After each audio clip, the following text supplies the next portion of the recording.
ನಮಸ್ಕಾರ. ಆರೋಗ್ಯವೇ ಭಾಗ್ಯ ವಿಶೇಷ ಕಾರ್ಯಕ್ರಮಕ್ಕೆ ಸ್ವಾಗತ. ನಾನು ಮಧು ನಾಗೇಶ್. ವೀಕ್ಷಕರೇ, ಇವತ್ತಿನ ಕಾರ್ಯಕ್ರಮದಲ್ಲಿ ನಾವು ಪೈಲ್ಸ್ ಹಾಗೆ ಫಿಸ್ತುಲದ ಬಗ್ಗೆ ಮಾತನಾಡೋಣ. ಈ ಒಂದು ಸಮಸ್ಯೆಯಿಂದ ಇತ್ತೀಚಿನ ದಿನಗಳಲ್ಲಿ ಸಾಕಷ್ಟು ಜನ ಒಂದು ಸಮಸ್ಯೆಗಳನ್ನು ಎದುರಿಸ್ತಾ ಇದ್ದಾರೆ, ಬಳಲ್ತಾ ಇದ್ದಾರೆ ಅಂತ ಹೇಳಿದ್ರೆ ತಪ್ಪಾಗೋದಿಲ್ಲ. ಹೀಗಾಗಿ ಈ ಪೈಲ್ಸ್ ಅನ್ನೋದು ಹಾಗೆ ಫಿಸ್ತುಲಾ ಅನ್ನೋದು ಯಾಕೆ ಬರುತ್ತೆ, ಇವಕ್ಕಿರುವಂತಹ ಡಿಫ್ರೆನ್ಸಸ್ ಏನೇನಿದೆ, ಹೋಮಿಯೋ ಕೇರ್ನಲ್ಲಿ ಯಾವ ರೀತಿ ಟ್ರೀಟ್ಮೆಂಟ್ ಸಿಗುತ್ತೆ ಅನ್ನೋದ್ರ ಕುರಿತಾಗಿ ಸಂಪೂರ್ಣ ಡೀಟೇಲ್ಸ್ ಕೊಡೋದಕ್ಕೆ ನಮ್ಮ ಜೊತೆ ಇದ್ದಾರೆ ಹೋಮಿಯೋ ಕೇರ್ನ ಖ್ಯಾತ ವೈದ್ಯರಾಗಿರುವಂತಹ ಡಾಕ್ಟರ್ ಮಂಜುನಾಥ್ ಅವರನ್ನ ಕಾರ್ಯಕ್ರಮಕ್ಕೆ ವೆಲ್ಕಮ್ ಮಾಡೋಣ. Hi doctor, welcome to the show. ಹೇಗಿದ್ದೀರಾ ಡಾಕ್ಟರ್? ಎಸ್ ಡಾಕ್ಟರ್, ಮೊದಲನೇದಾಗಿ ನಾವು ಪೈಲ್ಸ್ ಬಗ್ಗೆ ಮಾತಾಡ್ಬಿಡೋಣ, ಅದಾದಮೇಲೆ ಫಿಶರ್ ಹಾಗೆ ಫಿಸ್ತುಲದ ಬಗ್ಗೆ ಮಾತಾಡೋಣ. ಸಾಕಷ್ಟು ಜನ, ಅದರಲ್ಲೂ ಕೂಡ ಇತ್ತೀಚಿನ ದಿನಗಳಲ್ಲಿ ಹೆಚ್ಚಾಗಿ ಈ ಒಂದು ಸಮಸ್ಯೆಯಿಂದ ಬಳಲ್ತಾ ಇದ್ದಾರೆ ಅಂತಲೇ ಹೇಳಬಹುದು.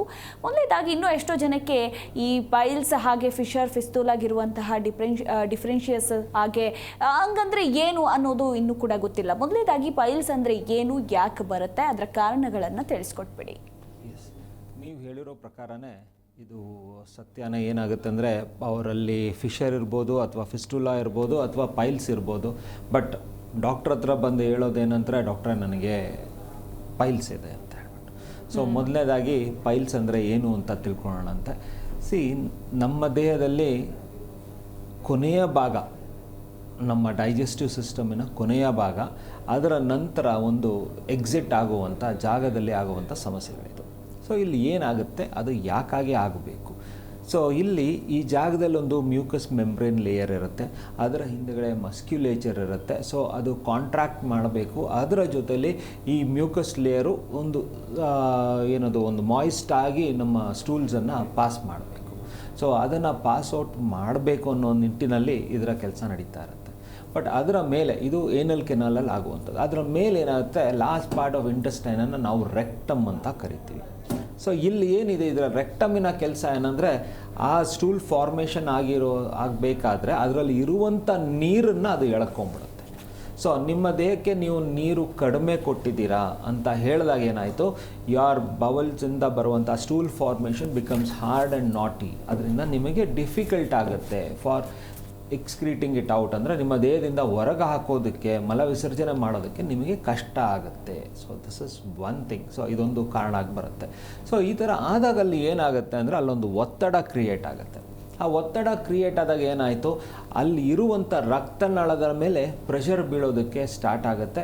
ಸ್ಲೋಲಿ ಮೊಳಕೆ ಥರ ಹೊರಗಡೆ ಬರೋದಕ್ಕೆ ಕಾಣಿಸ್ಕೊಳ್ತೀರ. ಸೊ ಇವಾಗ ನೀವು ಕಂಪ್ಲೇಂಟಲ್ಲಿ ಏನು ಹೇಳ್ತೀರಾ, ಡಾಕ್ಟ್ರೇ ನಾನು ಮೋಷನ್ಗೆ ಹೋಗೋದಕ್ಕಿಂತ ಮುಂಚೆ ಸ್ವಲ್ಪ ಬ್ಲಡ್ ಬರುತ್ತೆ, ಅಥವಾ ಮೋಷನ್ ಆದಮೇಲೆ ಬ್ಲಡ್ ಬರುತ್ತೆ, ಅಥವಾ ಮೋಷನ್ ಜೊತೆಯಲ್ಲಿ ಬ್ಲಡ್ ಬರುತ್ತೆ ಅನ್ನೋದನ್ನು ನೀವು ಹೇಳ್ತೀರಾ. ಇವಾಗ ಇಲ್ಲಿ ಮೋಷನ್ ಆದಮೇಲಿಂದ ಬ್ಲಡ್ ಯಾಕೆ ಬರಬೇಕು? ಎರಡು ಕಂಡೀಷನ್ಸಲ್ಲೂ ಬ್ಲಡ್ ಬರುತ್ತೆ ಅಲ್ಲಿ. ಸೊ ಪೈಲ್ಸ್ ಇದ್ದಲ್ಲೂ ಬರುತ್ತೆ, ಫಿಶರ್ ಇದ್ದಲ್ಲೂ ಬರುತ್ತೆ ಅಲ್ಲಿ.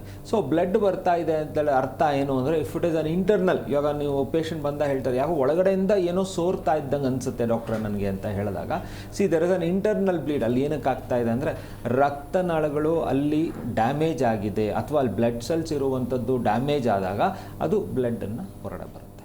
ಸೊ ಇದು ಹೇಗೆ ಕಾಣುತ್ತೆ ನಿಮಗೆ ಅಂದರೆ, ತುಂಬ ವರ್ಸ್ಟ್ ಸಿನಾರಿಯೋದಲ್ಲಿ ಒಳ್ಳೆ ದ್ರಾಕ್ಷಿಯ ಗೊಂಚಲು ಥರನೂ ಕಾಣುತ್ತೆ. ಸೊ ನಾವು ಮುಂದಕ್ಕೆ ಅದನ್ನು ಡಿವೈಡ್ ಮಾಡ್ಕೊಂಡು ಹೋದರೆ ನಿಮ್ಗೆ ಗೊತ್ತಾಗುತ್ತೆ.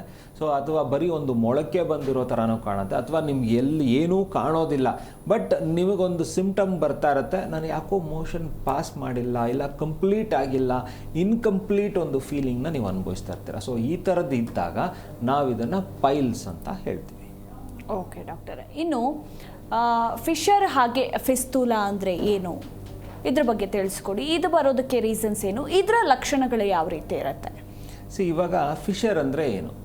ಸೊ ಇವಾಗ ಸಾಧಾರಣವಾಗಿ ಈ ತುಟಿ ಒಡೆದಿದೆ ಅಥವಾ ಕಾರ್ನರ್ಸ್ ಕಟ್ ಆಗಿದೆ ಅಂತ ಹೇಳ್ಬಿಟ್ಟು ನೀವು ನಾರ್ಮಲಾಗಿ ಮಾತಾಡ್ತಾ ಇರ್ತೀವಿ ನಾವಲ್ಲಿ. ಸೊ ಇದೇ ಥರನೇ ನಿಮ್ಮ ಏನಲ್ ಆರಿಫೈಸಲ್ಲಿ, ಅಂದರೆ ಮಲವಿಸರ್ಜನೆ ಮಾಡುವಂಥ ದ್ವಾರದಲ್ಲಿ ಇದೇ ಥರ ಕಟ್ಟುಗಳಾಗಿರುತ್ತೆ. ಸೊ ಇದು ಯಾಕೆ ಕಟ್ಟಾಗುತ್ತೆ? ಒನ್ ಇಸ್ ಡಿಹೈಡ್ರೇಷನ್ ಅನ್ನೋದು ಒಂದು. ಆಮೇಲಿಂದ ನೀವು ತಿನ್ನುವಂಥ ಊಟ ಪದಾರ್ಥದಲ್ಲಿ ಫೈಬರ್ ಕಮ್ಮಿಯಾಗಿ ಅಲ್ಲಿರುವಂಥ ಮಾಯ್ಶ್ಚರೈಸೇಷನ್ ಕಡಿಮೆ ಆದಾಗ ಒಂದು ಸ್ಟ್ರೈನ್ ಆಗುತ್ತೆ. ಆ್ಯಂಡ್ ನಿಮ್ಮ ಬೌಲ್ಸ್ ಇಸ್ ಕಾನ್ಸ್ಟಿಪೇಟೆಡ್, ಅಂದರೆ ತುಂಬ ಹಾರ್ಡ್ ಆಗಿದೆ, ನೀವು ತುಂಬ ಸ್ಟ್ರೈನ್ ಮಾಡ್ತಾ ಇದ್ದೀರಾ ಅಂತ ಹೇಳಿದಾಗ ಇಲ್ಲಿ ಸಮಸ್ಯೆ ಆಗುತ್ತೆ. And the volume of stool ಇವಾಗ ಹೋಲ್ಡ್ ಮಾಡಿಕೊಂಡು ಇರ್ತೀರ. ಅದೊಂದು ತುಂಬ ಒಂದು ಕೆಟ್ಟ ಅಭ್ಯಾಸ ಇದೆ ಎಲ್ಲರಲ್ಲೂ, ಅನ್ನೋದು ಹೋಲ್ಡ್ ಮಾಡ್ಕೊಂಡು ಇರೋದು. ಯಾಕಂದರೆ ಮೊದಲಿನ ಕಾಲದಲ್ಲಿ ಬೆಳಗ್ಗೆನೇ ಹೋಗಬೇಕು ಅಥವಾ ಸಾಯಂಕಾಲನೇ ಹೋಗಬೇಕು, ಹೆಣ್ಮಕ್ಳೆಲ್ಲ ಸಾಯಂಕಾಲ ಹೋಗಬೇಕು, ಗಂಡು ಮಕ್ಕಳೆಲ್ಲ ಬೆಳಗ್ಗೆ ಹೋಗಬೇಕು ಅನ್ನೋ ಒಂದು ಪ್ಲ್ಯಾನಿಂಗು ಐಡಿಯಾದಲ್ಲಿತ್ತು. ಇವಾಗ ಟಾಯ್ಲೆಟ್ ಇಸ್ ಎವ್ರಿವೇರ್. ಸೊ ನಿಮಗೆ ಇದೆ, ಇವನ್ ಮೊಬೈಲ್ ಟಾಯ್ಲೆಟ್ಸು ಬಂದಿರುವಂಥ ಟೈಮ್ ಇದು. ಸೊ ಈ ಥರ ಇದ್ದಾಗ ಮಲವಿಸರ್ಜನೆ ನಿಮ್ಗೆ ಅರ್ಜಿ ಆದಾಗ ದಯವಿಟ್ಟು ವಿಸಿಟ್ ಮಾಡಿ, ಹೋಲ್ಡ್ ಮಾಡೋದಕ್ಕೆ ಹೋಗಬೇಡಿ.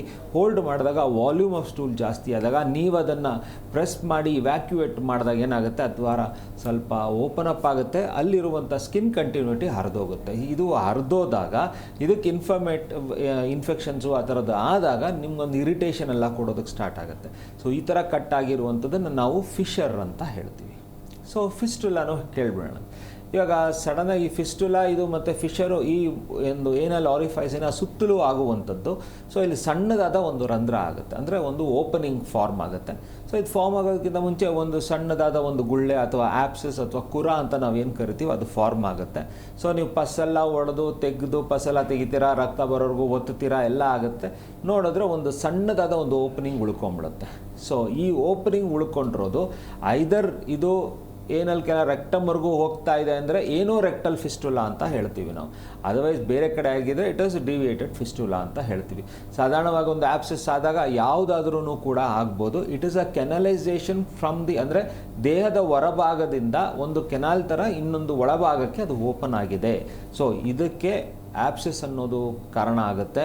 ಅಥವಾ ಪಯೋನೀಡಲ್ ಸೈನಸ್ ಅಂತ ಹೇಳ್ತೀವಿ, ಅಂದರೆ ನಿಮ್ಮ ಸೊಂಟದ ಭಾಗದ ಕೆಳಭಾಗದ ಒಂದು ಸಾಫ್ಟ್ ಏರಿಯಾದಲ್ಲಿ ಅಲ್ಲಿ ಕೂದಲಿನ ಹೆಚ್ಚು ಕಡಿಮೆ ಆದಾಗ ಅದೇನಾದ್ರು ತುಂಬ ಸ್ವೆಟ್ ಆಗಿ ಈ ಥರದ್ದು ಏನಾದರೂ ಸಣ್ಣದಾದ ಒಂದು ರಂಧ್ರ ಆದಾಗ ಅಲ್ಲಿ ಕಲೆಕ್ಷನ್ ಆಗಿ ಅಲ್ಲಿ ನಿಮಗೆ ಇನ್ಫೆಕ್ಟಿವ್ ಕಂಡೀಷನ್ ಆಗಿ ಇನ್ಫ್ಲಮೇಟಿವ್ ಆದಾಗ ಅಲ್ಲಿನೂ ಸೈನಸ್ ಆಗುವಂಥದ್ದಿದೆ. So it can be as pilonidal ಸೈನಸ್ಸಿಂದ ಆಗಿರ್ಬೋದು, ಅಥವಾ ಹೇರ್ ಫಾಲಿಕಲ್ ಡ್ಯಾಮೇಜಿಂದ ಆಗಿರ್ಬೋದು, ಅಥವಾ ನಿಮ್ಮ ಹೈಜೀನ್ ಕರೆಕ್ಟಾಗಿ ಮೇಂಟೈನ್ ಮಾಡಿಕೊಂಡಿಲ್ಲ.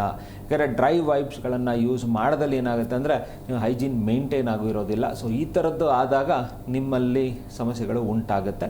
And there are other medical conditions, Crohn's disease ಇರ್ಬೋದು ಅಥವಾ ಕೊಲೋನಲ್ ಇರಿಟೇಷನ್ಗಳಿರ್ಬೋದು. ಸೊ ಆ ಥರದ್ದು ಆದಾಗಲೂ ಕೂಡ ಸಣ್ಣದಾಗಿ ಒಂದು ರಂಧ್ರ ಬೀಳುತ್ತೆ. ಇದನ್ನು ನಾವು ಫಿಸ್ಟುಲಾ ಅಂತ ಕರಿತೀವಿ.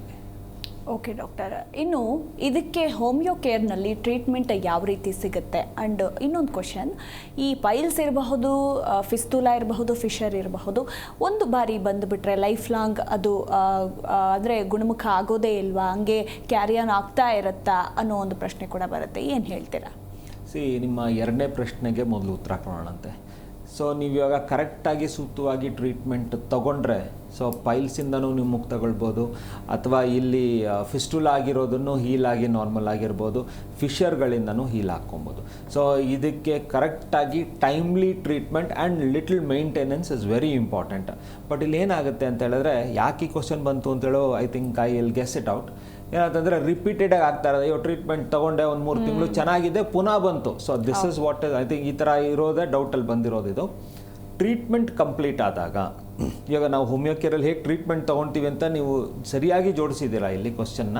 ಸೊ ಇಲ್ಲಿ ನೀವು ಟ್ರೀಟ್ಮೆಂಟ್ ಕಡೆಗೆ ಹೋದಾಗ ಸೊ ನಾವು ಇವಾಗ ನಿಮ್ಮ ತಿನ್ನೋ ಪದಾರ್ಥಗಳಿಂದನೂ ನಾವು ಲೆಕ್ಕಾಚಾರವನ್ನು ಹಾಕಬೇಕು. ಸೊ ನಮ್ಮ ಕೇಸ್ ಶೀಟಲ್ಲಿ ನಾವು ಏನು ಮಾಡ್ತೀವಿ ಅಂದರೆ, ನಿಮ್ಮ ಸಮಸ್ಯೆ ಏನಿದೆ, ಪೈಲ್ಸ್ ಇದೆಯಾ, ಅದು ಯಾವ ಥರ ಇದೆ, ಯಾವಾಗ ಸ್ಟಾರ್ಟ್ ಆಯಿತು, ಯಾವ ಥರ ನೋವನ್ನು ಅನುಭವಿಸ್ತಾ ಇದ್ದೀರಾ, ಯಾವ ಡಿಗ್ರಿ ಆಫ್ ಪೈಲಲ್ಲಿ ನೀವು ಸಫರ್ ಆಗ್ತಾ ಇದ್ದೀರಾ. ಬಿಕಾಸ್ ಪೈಲ್ಸಲ್ಲಿ ಡಿಗ್ರಿಗಳಿದೆ.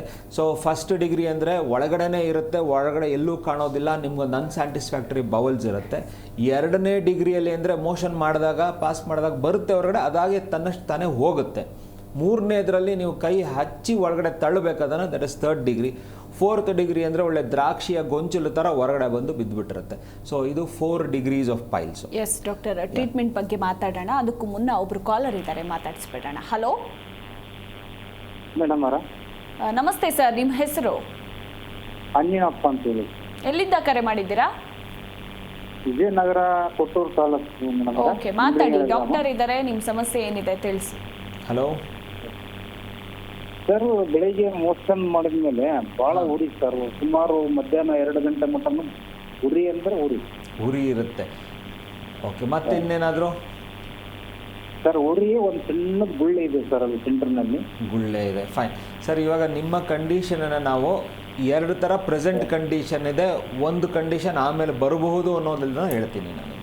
ಸೊ ಈಗ ಮೊದಲನೇದು, ನಿಮಗೆ ಉರಿ ಯಾಕೆ ಬರ್ತಾ ಇದೆ, ಮಲ ವಿಸರ್ಜನೆ ಮಾಡಿದ ನಂತರ ಉರಿ ಇದೆ ಅಂತೇಳಿದ್ರೆ ನಿಮ್ಮ ಒಂದು ಮಲ ವಿಸರ್ಜನೆ ಮಾಡುವಂಥ ಜಾಗದಲ್ಲಿ ಫಿಶರ್ಸ್ ಆಗಿದೆ, ಅಂದರೆ ಅಲ್ಲಿ ಕಟ್ಟುಗಳಾಗಿದೆ, ಗಾಯಗಳ ಥರ ಆಗಿದೆ.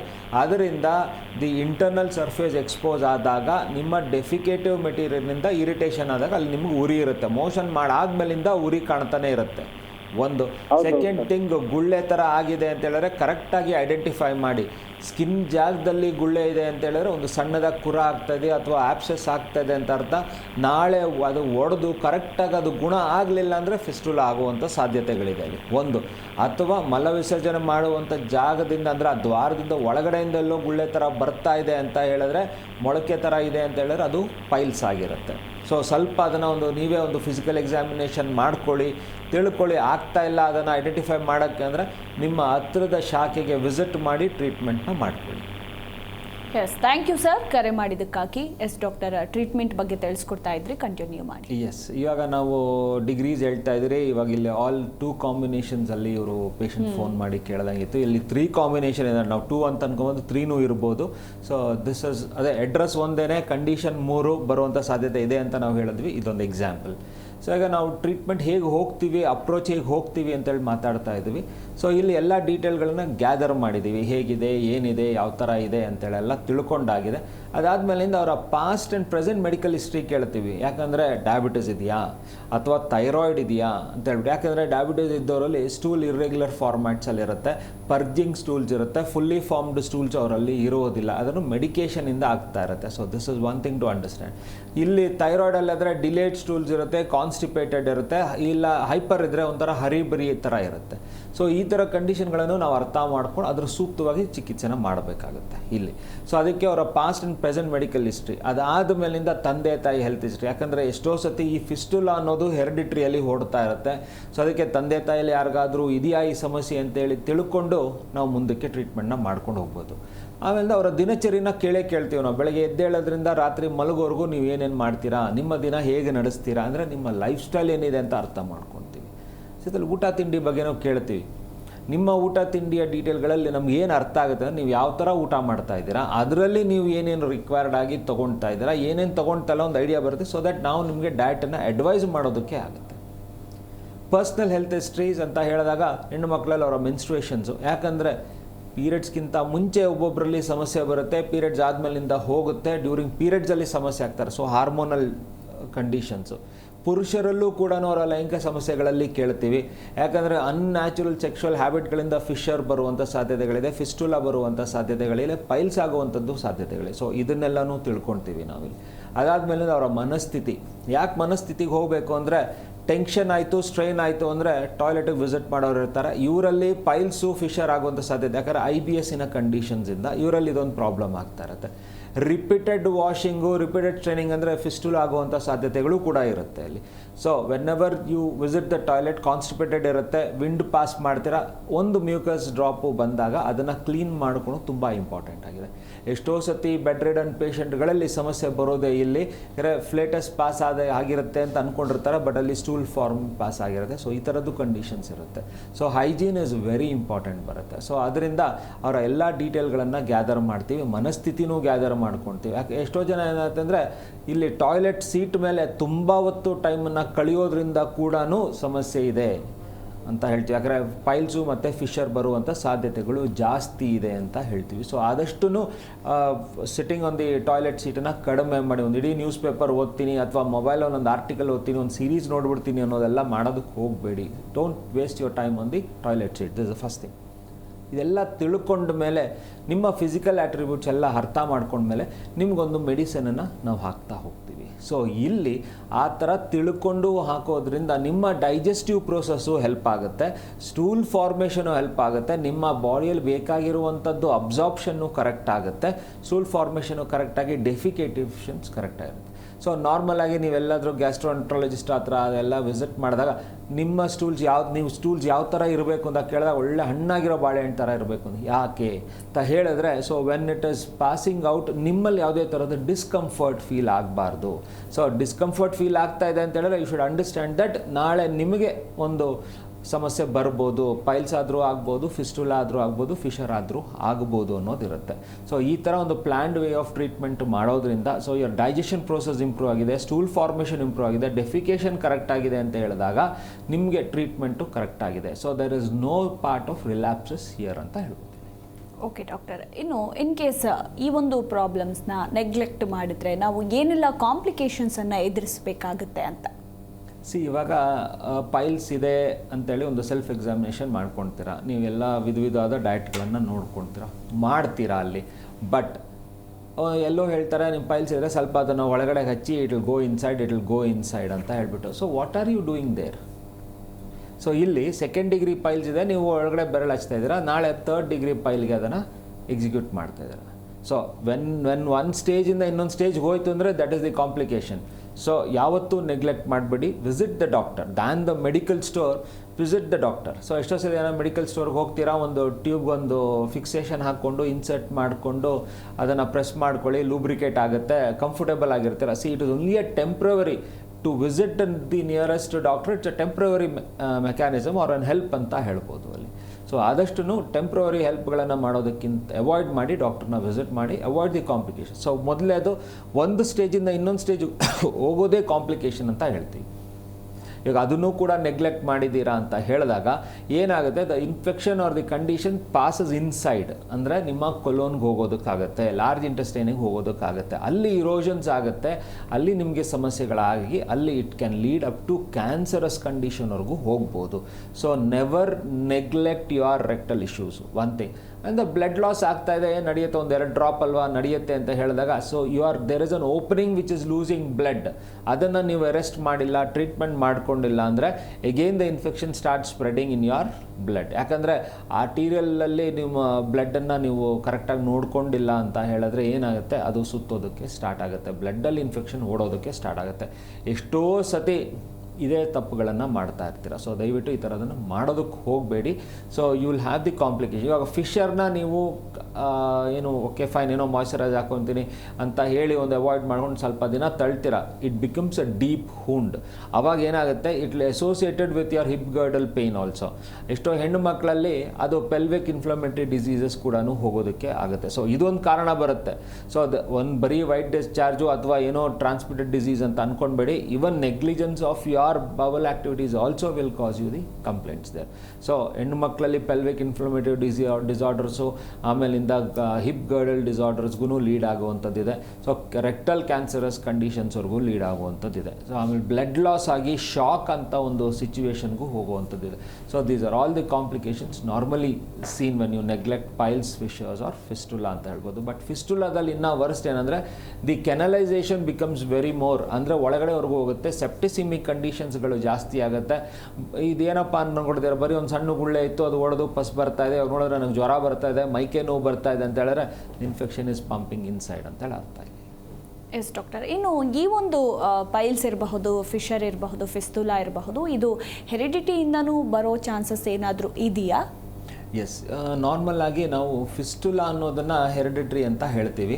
ಸೊ ಇಲ್ಲಿ ಫಿಸ್ಟುಲಾ ಏನಕ್ಕೆ ಅಂತ ಹೇಳಿದ್ರೆ ಅವರಲ್ಲಿ genetically it is been carried over. ಎಷ್ಟೋ ಸತಿ Crohn's disease is also hereditary. ಅಲ್ಲೂ ಕೂಡ ರಂಧ್ರಗಳಾಗುತ್ತೆ when your digestive system is impaired ಅಂತ ಹೇಳಿದಾಗ. So the last part of it gets damaged ಅಂತ ಹೇಳಿದಾಗ ಸೊ ಹೆರಿಡಿಟ್ರಿಲೂ ಕೂಡ ಆಗುತ್ತೆ. ಸೊ ಅದೇ ಥರನೇ ಈ ಫಿಶರ್ ಆಗಬಾರ್ದು ಅನ್ನೋದಿಲ್ಲ, ಅದೂ ಕೂಡ ಹೆರಿಡಿಟ್ರಿ. ಚೆನ್ನಾಗಿ ಮೇಂಟೈನ್ ಮಾಡ್ತಿದ್ದೀರಾ ನೀವು, ಬಟ್ ಅಂತೂ ನಿಮಗೆ ಫಿಶರ್ಗಳು ಆಗ್ತಾ ಇದೆ ಅಂದರೆ ಎಸ್ ಇಟ್ ಈಸ್ ಹೆರಿಡಿಟ್ರಿ. ಇದನ್ನು ಹೇಗೆ ಐಡೆಂಟಿಫೈ ಆಗುತ್ತೆ? ನಮ್ಮ ಹತ್ರ ಒಂದು ಪೇಷಂಟ್ ಇದ್ದರು, ಎಲ್ಲ ಟ್ರೀಟ್ಮೆಂಟ್ ಚೆನ್ನಾಗಿತ್ತು, ಸೊ ಆರಾಮಾಗಿರ್ತಿದ್ರು, ಪುನಃ ಅವರಲ್ಲಿ ಅಕರೆನ್ಸ್ ಆಗ್ತಿತ್ತು. ಸೊ ಫೈನಲಿ ಅರ್ಥ ಆಗಿದ್ದು ಏನು ಅಂದರೆ ಅವರ ಕೇಸ್ ಸ್ಟಡಿ ಮಾಡಿದಾಗ ಅಲ್ಲಿ ಇದ್ದಿದ್ದೇನೆಂದರೆ ಪೇರೆಂಟ್ಸಲ್ಲಿ ಇದು ಇತ್ತು ಪ್ರಾಬ್ಲಮ್ಮು. ಸೊ ಮಕ್ಕಳಲ್ಲೂ ಬರುವಂಥ ಸಾಧ್ಯತೆ ಇದಿದೆ. ಅವರೆಲ್ಲ ಥರದ್ರಲ್ಲೂ ಮೇಂಟೈನ್ಡ್ ಇದ್ದರು, ಚೆನ್ನಾಗಿ ಊಟ ಮಾಡ್ತಾಯಿದ್ರು, ಹೈ ಫೈಬರ್ ಫುಡ್ ತೊಗೊಳ್ತಿದ್ರು, ನೀರು ಚೆನ್ನಾಗಿ ಕುಡಿತಾಯಿದ್ರು. But genetically there is a variation ಅಂತ ಹೇಳಿದಾಗ ಸಮಸ್ಯೆ ಬರುತ್ತೆ. ಸೊ ಈ ಥರ ಜೆನೆಟಿಕಲ್ ವೇರಿಯೇಷನ್ ಕಂಡೀಷನ್ಸ್ನು ನಾವು ಹೋಮಿಯೋಕೆರಲ್ಲಿ ಟ್ರೀಟ್ಮೆಂಟ್ ಮಾಡ್ತಾಯಿದ್ದೀವಿ.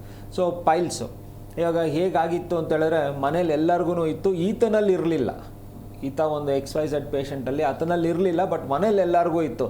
There is even an genetical expulsion ಆಗುತ್ತೆ, ಆ ಥರ ಒಬ್ಬರು ಎಸ್ಕೇಪು ಆಗುವಂಥದ್ದು ಇರುತ್ತೆ. So when it is in the family, be careful with your diet.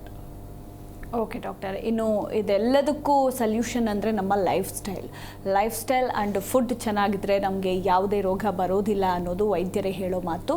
So ನಮ್ಮ ಲೈಫ್ ಸ್ಟೈಲ್ ಹೇಗಿರಬೇಕು, ಸ್ಪೆಷಲಿ ಪೈಲ್ಸ್ ಇರಬಹುದು, ಫಿಶರ್, ಫಿಸ್ತುಲಾ ಬಂದಾಗ ಯಾವ್ಯಾವ ಫುಡ್ಡನ್ನು ಹೆಚ್ಚಾಗಿ ತೆಗೆದುಕೊಳ್ಬೇಕು, ಇಂಥದ್ದನ್ನು ತೆಗೆದುಕೊಳ್ಳೇಬಾರ್ದು ಅಂತಂದರೆ ಯಾವ ಫುಡ್ಡನ್ನು ಅವಾಯ್ಡ್ ಮಾಡಬೇಕು ಅಂತ? ಇವಾಗ ಹೇಳಬೇಕು ಅಂತ ಹೇಳಿದ್ರೆ ತುಂಬ ಸಿಂಪಲ್ಲಾಗಿ ಹೇಳ್ಬಿಡ್ತೀನಿ. ಸೊ ನಿಮ್ಮ ಮನೆಯಲ್ಲಿ ಪ್ಲಸ್ ನಿಮ್ಮ ಪ್ರದೇಶದಿಂದ ಮಾಡುವಂಥ ಅಡುಗೆನ ತಿನ್ನಿ. ಆಮೇಲಿಂದ ಟೈಮ್ ಟು ಟೈಮ್ ರುಟೀನಲ್ಲಿ ಇದನ್ನು ತಿನ್ನಬೇಕು, ಅದನ್ನು ತಿನ್ನಬಾರ್ದು ಅನ್ನೋದನ್ನು ಏನು ಮನೇಲಿ ಹೇಳ್ತಾರೆ ಅದನ್ನು ಫಾಲೋ ಮಾಡಿ. ಯಾಕಂತ ಹೇಳಿದ್ರೆ ನಮ್ಮ ಊಟ ತಿಂಡಿನೂ ಪ್ರಾದೇಶಿಕವಾಗಿ ಚೇಂಜ್ ಆಗ್ತಾ ಬರುತ್ತೆ. ಎಕ್ಸಾಂಪಲ್ ಕೊಡ್ತೀನಿ, ಇವಾಗ ಮಂಗಳೂರಲ್ಲಿರುವಂಥವ್ರು ಮೀನು ತಿಂತಾರೆ, ಆಮೇಲೆ ಕುಸ್ಲಕ್ಕಿ ತಿಂತಾರೆ. ಅದೇ ಗುಲ್ಬರ್ಗಾದಲ್ಲಿರೋರು ರೊಟ್ಟಿ ತಿಂತಾರೆ, ಬದನೆಕಾಯಿ ತಿಂತಾರೆ. ಇಲ್ಲೂ ನಂಜಿನ ಐಟಮ್ ತಿಂತಾ ಇದ್ದಾರೆ, ಅಲ್ಲೂ ನಂಜಿನ ಐಟಮ್ ತಿಂತಾ ಇದ್ದಾರೆ. The base material is little different. So ಅಲ್ಲಿ ಜೋಳದ ರೊಟ್ಟಿ ಹೋಯ್ತು, ಇಲ್ಲಿ ಕುಸ್ಲಕ್ಕಿ ಹೋಯ್ತು. That is the difference. But ನಿಮ್ಮ ಪ್ರಾದೇಶಿಕದಲ್ಲಿ ಇರುವಂಥ ಊಟಗಳನ್ನು ನೀವು ಮಾಡ್ತಾ ಇದ್ದಾರೆ, ನಿಮ್ಮಲ್ಲಿ ಸಮಸ್ಯೆ ಬರೋದಿಲ್ಲ. So this is one thing. ಆಮೇಲಿಂದ don't constantly try to change and experiment on yourself. Never. ಎಲ್ಲೋ ಹೋಟೆಲ್ಗೆ ಹೋದೆ, ಊಟ ಮಾಡಿದೆ, ಚಾಟ್ ತಿಂದೆ, okay fine, that's all acceptable. ಅದನ್ನೊಂದು ಚೇಂಜ್ ಬೇಕಾಗುತ್ತೆ. ನಿಮ್ಮ ಕಣ್ಣಲ್ಲಿ ನೋಡಿರ್ತೀರ, ಅದರಲ್ಲಿ ಸ್ಮೆಲ್ ತೊಗೊಂಡಿರ್ತಾರೆ, you want to experience it, yes go head, but don't keep on doing it. So that will spoil your gut health. So ನಿಮ್ಮ ಹೊಟ್ಟೆ ಕೆಡಿಸಿದ್ರೆ ಎಲ್ಲ ಕೆಡುತ್ತೆ ಅಲ್ಲಿ. ಸೊ ಇದು ಒಂದು. ಆಮೇಲಿಂದ ಆದಷ್ಟು ನಿಮ್ಮ ಊಟ ತಿಂಡಿಯಲ್ಲಿ ತರಕಾರಿ ಹಣ್ಣುಗಳನ್ನು ಯೂಸ್ ಮಾಡೋದನ್ನು ನೋಡಿ. ಯಾಕಂದರೆ ನಮ್ಗೆ ಅದು ಅಬಂಡೆಂಟಾಗಿ ಅವೈಲೇಬಲ್ ಇದೆ, ಯೂಸ್ ಮಾಡ್ಬೋದು. ಆಮೇಲೆ ಮೀಟ್ ತಿನ್ನಬೇಡಿ ಅಂತ ಹೇಳೋದಿಲ್ಲ, ತಿನ್ನೋರೆಲ್ಲ ತಿನ್ನಿ. ಯಾಕಂದರೆ ನಮ್ಮಲ್ಲಿ ಫ್ರೆಶ್ ಮೀಟ್ ಅವೈಲೇಬಲ್ ಇದೆ. ಸ್ಟೋರ್ಡ್ ಮೀಟ್ಗಿಂತನೂ ಫ್ರೆಶ್ ಮೀಟ್ ಇಸ್ ಅವೈಲೇಬಲ್. ಆದಷ್ಟು ಫ್ರೆಶ್ ಮೀಟನ್ನು ತೊಗೊಳುವಂಥದ್ದನ್ನು ನೋಡಿ. And cook it well. Second thing, ಕಾನ್ಸ್ಟೆಂಟಾಗಿ ಈ ಡಯಟ್ಗಳು, ವಿಧ ಡಯಟ್ಗಳನ್ನು ಮಾಡೋದಕ್ಕೆ ಹೋಗಬೇಡಿ. ಯಾರೋ ಕೀಟೋ ಡಯಟ್ ಮಾಡೋದ್ರಂತೆ, ಯಾರೋ ವೆಜಿಟೇಬಲ್ ಡಯಟ್ ಮಾಡೋದ್ರಂತೆ, ಯಾರೋ ಇನ್ನೊಬ್ರು ಏನೋ ವಾಟರ್ ಥೆರಪಿ ಮಾಡೋದು, ಈ ಥರದ್ದೆಲ್ಲ ಎಕ್ಸ್ಪೆರಿಮೆಂಟ್ ನಿಮ್ಮ ಮೇಲೆ ಮಾಡೋದಕ್ಕೆ ಹೋಗಬೇಡಿ. ಟೈಮಿಗೆ ಕರೆಕ್ಟಾಗಿ ಊಟ ಮಾಡಿ, ನೀರು ಚೆನ್ನಾಗಿ ತೊಗೊಳ್ಳಿ. ಇಷ್ಟನ್ನು ಮಾಡಿದ್ರೆ ಸಾಕಾಗುತ್ತೆ. ಇಲ್ಲಿ ಇವರು ನಿಮ್ಮ ಲೈಫ್ ಸ್ಟೈಲೇ ಇಂಪಾರ್ಟೆಂಟು. ಒಂದು ಕ್ವಶನ್ ಬಂತು, ಲೈಫ್ ಸ್ಟೈಲ್ ಅಂದರೆ ಏನು? ನಿಮ್ಮ ಒಂದು ಅನುಕೂಲಕ್ಕೆ ನೀವು ಒಂದೊಂದು ಚೇಂಜ್ಗಳನ್ನು ಮಾಡ್ಕೊಂಡಿದ್ದೀರಾ. ಸೊ ಇಲ್ಲೊಂದು ಚೇಂಜ್ ಹೇಗೆ ಅಂದರೆ, ನಿಮ್ಮ ಅಂಗೈಯಲ್ಲಿ ಒಂದು ಡಿಪೆಂಡೆಂಟ್ ಆಗುವಂಥದ್ದನ್ನು ಚೇಂಜನ್ನು ನೀವು ಮಾಡಿದ್ದೀರ. ದಯವಿಟ್ಟು ಅಂಗೈ ಮೇಲೆ ಡಿಪೆಂಡೆಂಟ್ ಆಗೋದನ್ನು ಕಮ್ಮಿ ಮಾಡಿ, ನಿಮ್ಮ ಪಾದಗಳ ಮೇಲೆ ಡಿಪೆಂಡೆಂಟ್ ಆಗೋದನ್ನು ನೋಡಿ. ಸೊ ಇಷ್ಟು ಮಾಡಿಕೊಂಡ್ರೆ ಅದಕ್ಕಿಂತ ದೊಡ್ಡ ಲೈಫ್ ಸ್ಟೈಲ್ ಕರೆಕ್ಷನ್ಸ್ ಯಾವುದೂ ಇಲ್ಲ ಇಲ್ಲಿ. ಎಸ್ ಡಾಕ್ಟರ್, ಇನ್ನು ನಾನ್ ವೆಜ್ ಕನ್ಸಂಪ್ಷನ್ ಎಲ್ಲ ಯಾವ ರೀತಿ ಇರಬೇಕು? ಆ್ಯಂಡ್ ಕೆಲವೊಬ್ಬರು ಟೀ ಕಾಫಿಗೆ ಅಡಿಕ್ಟ್ ಆಗಿಬಿಟ್ಟಿರ್ತಾರೆ. ಊಟ ಮಾಡದೇ ಇದ್ರೂ ಪರವಾಗಿಲ್ಲ, ನನಗೆ ಟೀ ಕಾಫಿ ಬೇಕು ಅಂತ. ಸೊ ಇದೆಲ್ಲ ಎಷ್ಟು ಎಫೆಕ್ಟ್ ಆಗುತ್ತೆ ಈ ಪೈಲ್ಸ್ ಆ್ಯಂಡ್ ಫಿಶರ್ ಫಿಸ್ತುಲಾಗೆ ಅಂತ? ಇವಾಗ ಊಟದ ಕಡೆಯಲ್ಲಿ ಸ್ಪೆಸಿಫಿಕ್ ಆಗಿ ಟೀ ಕಾಫಿ ಅಂತೇಳಿ ಬಂದರೆ, ಟೀ ಕಾಫಿನೂ ಕುಡೀರಿ, but we all require one part of stimulant. ಯಾಕಂದ್ರೆ ನಮ್ಮನ್ನು ನಾವು ಒಂದು ಚಾರ್ಜ್ ಔಟ್ ಮಾಡಿ ಒಂದು ಮುಂದಕ್ಕೆ ಹೋಗೋದಕ್ಕೆ ಏನೋ ಒಂದು ಸ್ಟಿಮ್ಯುಲೆಂಟ್ ಬೇಕು ಅನ್ನೋದಿದೆ. ಸೊ ಪಾರಂಪರ್ಯವಾಗಿ ಬಂದಿರುತ್ತೆ ಇದು. ಸೊ ಈಗ ಸಿಂಪಲಾಗಿ ಹೇಳ್ತೀನಿ, ಬೆಳಗ್ಗೆ ಎದ್ದು ಹಲ್ಲು ಉಜ್ಜಿಸ್ತೀರಾ, even that is also sharp stimulant. So ನೀವು ಹಲ್ಲು ಉಜ್ಜಲಿಲ್ಲ ಅಂದರೆ ಡೇ ಅಷ್ಟು ಕ್ಲಿಯರಾಗಿ ಹೋಗೋಲ್ಲ. ಬೇಕಾದ್ರೆ ಟ್ರೈ ಮಾಡಿ, ರಾತ್ರಿ ಹಲ್ಲುಜ್ಜಿರ್ತೀರ, ಮಲ್ಕೊಳ್ಳಿ, ಬೆಳಗ್ಗೆ ಹಂಗೆ ರಿನ್ಸ್ ಮಾಡಿ ನೋಡಿ, you will still feel there is missing. ಏನು ಹಲ್ಲುಜ್ಜೋದು ಈಸ್ ಆಲ್ಸೋ ಸ್ಟಿಮ್ಯುಲೆಂಟ್. ಸೊ ಆದ್ದರಿಂದ ಅದನ್ನು ಮಾಡಬೇಡಿ ಅಂತ ಎಲ್ಲೂ ಹೇಳಿಲ್ಲ, ಅವ್ರು ಮಾಡಿ ಅಂತ ಹೇಳಿದ್ದೀವಿ. ಸೊ ಈಗ ಟೀ ಕಾಫಿ ಕುಡಿಯೋದ್ರಲ್ಲಿ ಕೆಫಿನ್ ಇದೆ, ಅದು ನಮ್ಮನ್ನು ಸ್ಟಿಮ್ಯುಲೇಟ್ ಮಾಡುತ್ತೆ. ಎಷ್ಟೋ ಜನಕ್ಕೆ ಟೀ ಬೇಕಾಗುತ್ತೆ, ಅದನ್ನು ನಮ್ಮ ಸ್ಟಿಮ್ಯುಲೇಟ್ ಮಾಡುತ್ತೆ. But overdoing that will definitely spoil you. Overdoing ಎಲ್ಲಾಗುತ್ತೆ, ಊಟ ಮಾಡ್ದೇನೆ ನಾನು ಒಂದು ಕಪ್ಪು ಟೀಯಲ್ಲಿ ನಾನು ಕಾಲ ಕಳೆದು ಬಿಡ್ತೀನಿ ಅಥವಾ ಕಾಫಿಯಲ್ಲಿ ಕಾಲ ಕಳೆದು ಬಿಡ್ತೀನಿ, ಈಸ್ ರಾಂಗ್. ಟೀನೂ ನಿಮಗೆ ಬೇಕಾದಲ್ಲಿ ತೊಗೊಳ್ಳಿ, ಇಂಟರ್ವೆಲ್ಲಲ್ಲಿ ಕರೆಕ್ಟಾಗಿ ತೊಗೊಳ್ಳಿ. ಅದನ್ನು ಟೀನ ತೊಗೊಂಡಿದ್ದೀರ ಅಥವಾ ಕಾಫಿ ತೊಗೊಂಡು ಅದನ್ನು ಕಂಪ್ಲೀಟಾಗಿ ಯುಟಿಲೈಸು ಮಾಡಿ. ಸೊ ಅದು that is what is very important. ಈಗ ನಾನ್ ವೆಜ್ ಕಡೆಗೆ ಬರ್ತೀರ, ಈಗ 3 ಹೊತ್ತು ನಾನ್ ವೆಜ್ ತಿನ್ನೋರಿದ್ದಾರೆ, 1 ಹೊತ್ತು ನಾನ್ ವೆಜ್ ತಿನ್ನೋರಿದ್ದಾರೆ, ವಾರದಲ್ಲಿ 1 ಹೊತ್ತು ತಿನ್ನೋರಿದ್ದಾರೆ, ಅಥವಾ ದಿನ ಬಿಟ್ಟು ದಿನ ತಿಂಗಳಲ್ಲೂ ತಿನ್ನೋರಿದ್ದಾರೆ. ಇಲ್ಲಿ ತಿನ್ನಬೇಡಿ ಅಂತೇಳಿ ಎಲ್ಲೂ ಇಲ್ಲ. ಬಟ್ ನೀವು ವಾರದಲ್ಲಿ ಈಗ ಫಾರ್ ಎಕ್ಸಾಂಪಲ್ ದಿನವೆಲ್ಲ ಬೆಳಗ್ಗೆ ಮಧ್ಯಾಹ್ನ ಸಾಯಂಕಾಲ ತಿನ್ನೋರಲ್ಲಿ the volume of non veg is very less. So ಅದನ್ನು ಅವ್ರು ಮೈಂಟೈನ್ ಮಾಡ್ತಾರೆ. ಈ ವಾರದಲ್ಲಿ ಒಂದೇ ತಿನ್ನೋರು ಏನು ಮಾಡ್ತಾರೆ, ಎಲ್ಲ ಲೆಕ್ಕಾಚಾರ ಹಾಕಿ 1/4 kg ತಿನ್ಬಿಡೋಣ ಅಂತ ಹೇಳ್ತಾರೆ. No, that is wrong. ನಿಮ್ಮ ಬಾಡಿ ರಿಕ್ವೈರ್ಮೆಂಟ್ ಎಷ್ಟಿದೆ, ನೀವು ಎಷ್ಟನ್ನು ತಿನ್ಬೋದು, ಎಷ್ಟನ್ನು ಡೈಜೆಸ್ಟ್ ಮಾಡ್ಕೊಳ್ಬೋದು ಅನ್ನೋದು ತಿಳ್ಕೊಂಡು ಅದನ್ನು ನೀವು ಫಾಲೋ ಮಾಡಿ. ಏಕ್ದಮ್ ಆಗಿ ಚೆನ್ನಾಗಿದೆ ಅಂತ ಹೇಳ್ಕೊಂಡು ಡಬಲ್ ಓವರ್ ಈಟಿಂಗ್ ಮಾಡಿದ್ರೆ you will only suffer. So ಎಷ್ಟೋ ಸತಿ ಏನಾಗುತ್ತೆ, ನನ್ನ ಹತ್ರ ಪೇಷಂಟ್ ಬಂದವ್ರು ಕೇಳಿದ್ದಾರೆ, ಡಾಕ್ಟ್ರೇ ಇದು ಬ್ಲ್ಯಾಕ್ ಕಾಫಿ ಅಮೆರಿಕನ್ಸ್ ಕುಡಿತಾ ಇರ್ತಾರೆ, ಅದರಲ್ಲಿ ಏನು ಅಡ್ವಾಂಟೇಜ್ ಇದೆ ಅಂತ ಹೇಳ್ಬಿಟ್ಟು. ಅಲ್ಲಿ ಅಡ್ವಾಂಟೇಜ್ ಏನಿರೋದಂದರೆ it is a liver tonic ಥರ ಅದು ಕೆಲಸ ಮಾಡ್ತಾ ಇದೆ. ಅಲ್ಲವರು ಮಿಲ್ಕ್ ಅದನ್ನೆಲ್ಲ ಅವಾಯ್ಡ್ ಮಾಡಿ ಮಿನಿಮಲ್ ಕ್ವಾಂಟಿಟಿ ಆಫ್ ಕಾಫೀಸ್ನ, ಬ್ಲ್ಯಾಕ್ ಕಾಫಿನ ಕುಡಿತಾ ಇರ್ತಾರೆ. So that is also a medically planned way, that is how also you can also do ಅಂತ ಹೇಳ್ಬೋದು. ಎಸ್ ಡಾಕ್ಟರ್, ನಿಜಕ್ಕೂ ಕೂಡ ಸಾಕಷ್ಟು ಮಾಹಿತಿಯನ್ನು ನಮ್ಮ ವೀಕ್ಷಕರಿಗೆ ಪೈಲ್ಸ್ ಇರಬಹುದು, ಫಿಶರ್ ಫಿಸ್ತುಲದ ಬಗ್ಗೆ ತಿಳಿಸ್ಕೊಟ್ರಿ. Thank you so much. ನಮಸ್ತೆ. ಎಸ್ ವೀಕ್ಷಕರೇ, ನೋಡಿದ್ರಲ್ಲ, ನಿಮಗೂ ಕೂಡ ಈ ಒಂದು ಸಮಸ್ಯೆ ಇದೆ, ಹಾಗೆ ಬೇರೆ ಬೇರೆ ಆರೋಗ್ಯ ಸಮಸ್ಯೆಗಳು ಇದೆ ಅಂತಲ್ಲಿ ನಿಮ್ಮ ಹತ್ತಿರದ ಹೋಮಿಯೋ ಕೇರ್ಗೆ ವಿಸಿಟ್ ಕೊಡಿ ಅಂತ ಹೇಳ್ತಾ ನೋಡ್ತಾ ಇರಿ ಜಿ ಕನ್ನಡ ನ್ಯೂಸ್, ಸತ್ಯವೇ ಸುದ್ದಿಯ ಜೀವಾಳ. ಆಗದ ಆರೋಗ್ಯ ಸಮಸ್ಯೆ ನಿಮ್ಮನ್ನ ಕಾಡ್ತಿದೆಯಾ? ಹಾಗಿದ್ರೆ ಚಿಂತೆ ಬಿಡಿ, ನಮ್ಮ ಹೋಮಿಯೋ ಕೇರ್ಗೆ ಬನ್ನಿ. ಹೋಮಿಯೋ ಕೇರ್ ಇಂಟರ್ನ್ಯಾಷನಲ್ ಹಲವು ಆರೋಗ್ಯ ಸಮಸ್ಯೆಗಳಿಗೆ ಸಿಗಲಿದೆ ಸೂಕ್ತ ಪರಿಹಾರ.